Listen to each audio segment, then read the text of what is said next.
Salam sejahtera dan salam Malaysia Madani.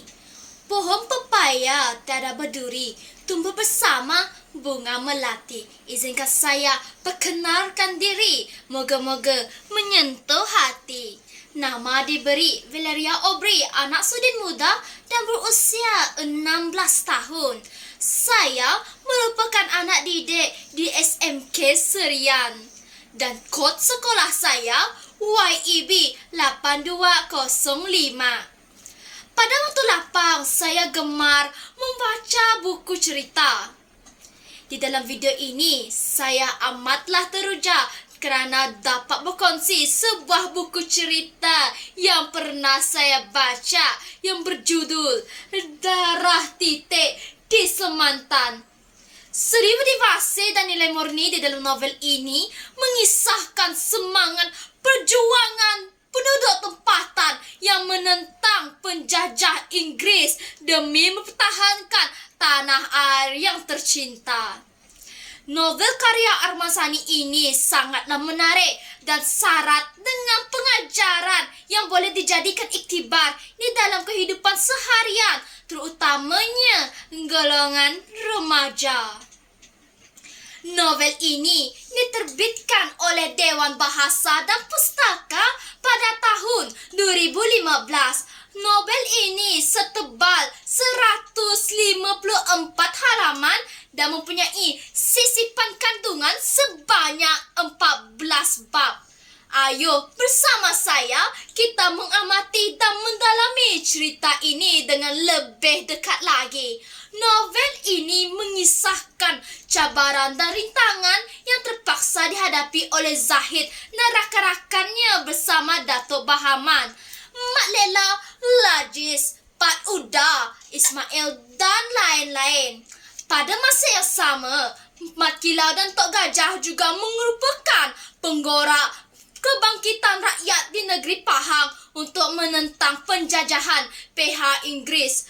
Kemunculan Tuan Owen, Desborough dan Roach antara watak penjajah yang sering menggugat keamanan bumi Semantan.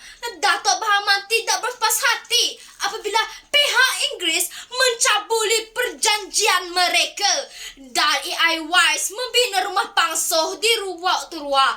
Penduduk berasa marah dan ingin menyerang pihak Inggris. Berita ini sampai ke pemangku residen British di Pahang, Hugh Clifford, dan mendesak Sultan Pahang meluncurkan pangkat Datuk Bahaman. Sultan tidak bersetuju tetapi terpaksa akur. Berlakunya pertempuran antara pengikut Datuk Bahaman dan mata-mata serta askar Sultan yang mengikut arahan pihak Inggris. Selepas ramai pengikut Datuk Bahaman terkorban, beliau menghadap ke Sultan dan mendapat pengampunan Sultan serta bebas daripada ancaman pihak Inggris. Mak Lera ragu-ragu dengan perkara tersebut dan akhirnya mereka dikhianati oleh askar-askar Sultan apabila mereka menembak Mak Lela dan Awang Muhammad. Mat Kilau telah membawa surat salinan pengampunan penduduk Semantan yang ditandatangani oleh Sultan. Semua penduduk Semantan mendapat pengampunan kecuali Datuk Bahaman. Askar-askar Sultan dan pihak Inggris yang dikotai oleh E.A. Wise mencari Datuk Bahaman tetapi tidak dijumpai. Mereka bertindak untuk membakar rumah penduduk kampung dan membunuh beberapa penduduk. Datuk Bahaman kembali ke Lubuk Terua dan membunuh musuhnya akibat kejadian tersebut. Datuk Bahaman kemudian bersatu dengan Tok Gajah dan Mat Kilau. Selepas kejadian tersebut, Zahid tidak bertemu lagi dengan mereka. Terdapat banyak pengajaran yang boleh dijadikan iktibar dalam kehidupan di dalam novel berjudul Darah Titik di Semantan ini. Nilai patriotisme ada diselitkan di dalam novel ini yang seharusnya dijalankan oleh semua remaja dan masyarakat.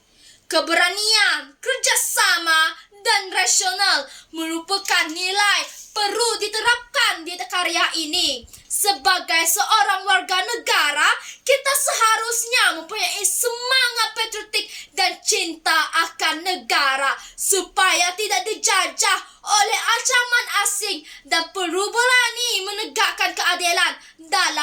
depan kerana kemenangan akan berpihak kepada mereka lebih berani. Kesimpulannya, sejarah menjadi bukti bahawa perjuangan menegakkan kebenaran dan mengembalikan hak banyak sekali dugaannya. Ada kalangan yang menaguk di air yang keruh menjadi talam dua muka, mengkhianati bangsa sendiri demi kepentingan peribadi. Perjuangan yang bersejarah ini dilihat daripada kaca mana anak remaja yang cekal dan berani, yang mengisafi erti maruah dan harga diri. Sekian, terima kasih.